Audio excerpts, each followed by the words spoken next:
So the next exercise is floating arms, which is designed to teach correct muscle recruitment so that you're actually using the muscles around the shoulder blades, etc., to lift the arm rather than your shoulder muscles, your trapezius muscles, the ones on the top of the shoulders.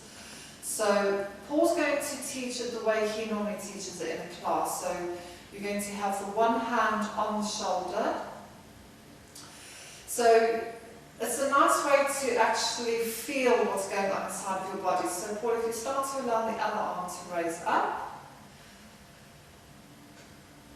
And the reason you have your hand on the shoulders, you'll get to a point where you can feel your shoulders start to lift, so those shoulder muscles under the fingertips. So you can feel them firing up. You want to try and keep those relaxed so that it's your muscles around the scapula or the shoulder blades, and then allow the arms to float down. So you can do one arm at a time, or you can do both at the same time.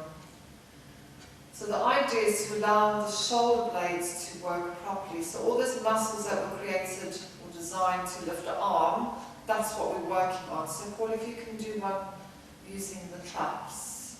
So what happens is people lift the shoulders, so you can see there's a massive difference between the two.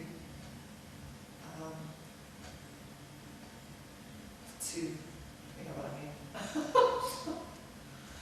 So that one's bad, and that one's good. So it's a nice technique to put the hand on the shoulder first, so you can feel when those shoulders are lifting up towards the ceiling. So often people's shoulders, they dominate instead of the arms, the muscles around the arms actually doing the exercise. And relax. So that's Paul. Thanks for watching.